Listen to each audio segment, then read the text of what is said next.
So this lesson is all about filling out the citation worksheets that are required with phase 1 of the junior research project. So under Unit 4, under the research process, you're going to find a link to these worksheets. When you open it, you will get these worksheets, and I'm going to use these worksheets and some scanned articles to show you just how to fill them out. So where would you get the author of a specific work or an article? You would get, usually the author of the article is going to appear at the end of the article. Stephen Lehman is the author of this particular article. Where would you get the title of the article? Usually that's going to be on the first page of the article. The Ender series is the title of this article. And I'm sorry, the author of the article was Gerald S. Argetsinger. You're going to find his name there. And so that's what would go in that blank. Where would you find the page numbers? At the very beginning and end of the article. So the first page number of the article is 303, and the last page number is 305.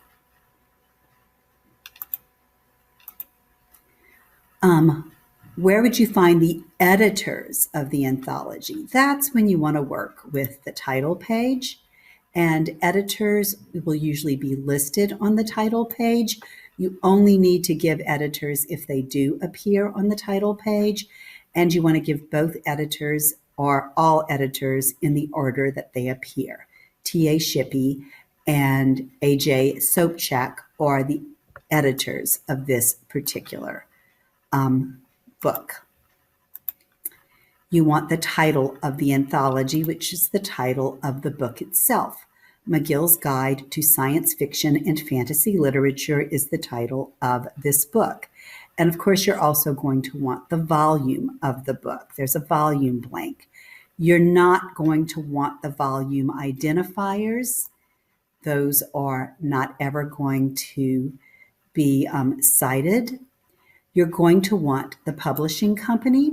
Salem Press is the publishing company.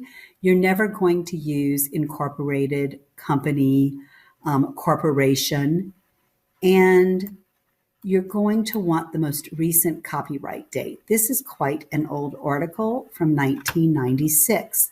So let's go back to our form. So this was where the title of the anthology went. This was where the volume number went. This is where the publisher went. This was where the year of publication would go. You only give an edition if it appears on the title page, and you only give a series name if it's part of a separate series other than the title of the anthology. And you only give a database if you got it through a database, like Gale eBooks. If it was a print book off the shelves or a book that we had to scan for you, you would not be providing a database. I want to look at another source with you. Let's see. This is one that most of you are using, Beecham's Encyclopedia of Popular Fiction. That's your book title. We wrote your volume number on here for you because it was missing. There's your editor, Kirk H. Beats. There's your publishing company, Beecham Publishing, Leave Out Corporation. The copyright date is written on this page, but if you go back and check it on the actual copyright page, you will see that it is indeed copyright 1996. Ender's Game is the title of the article. You don't need novel or 1985.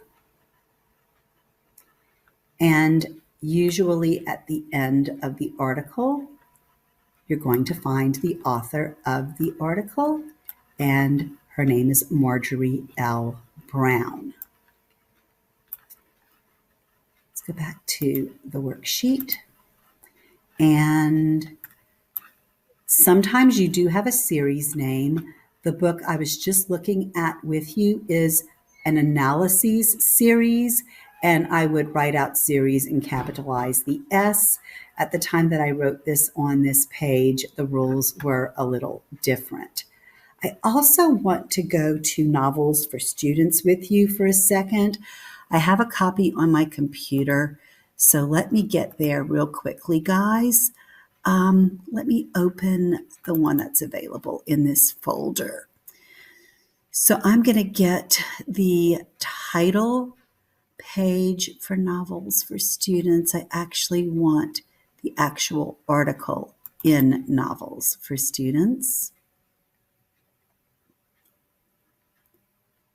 This is the article that so many of you are using. The bell jar is the complete article title.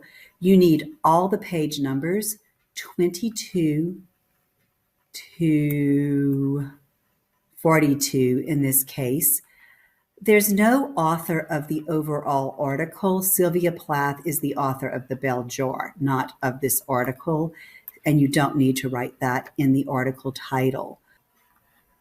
Okay, notice that Novels for Students is the main title. On your form, you would write Novels for Students, : that's a dot, presenting analysis, context, and criticism on commonly studied novels. You do need the subtitle for books.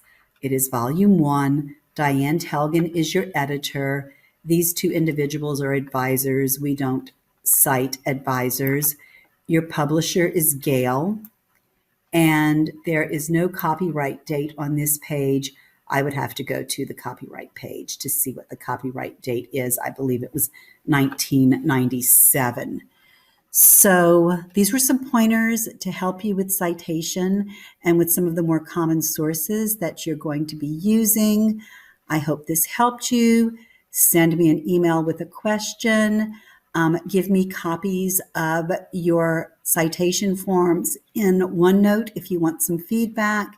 I'm trying to allow you to work independently from home, and I'm hoping this will help you do that.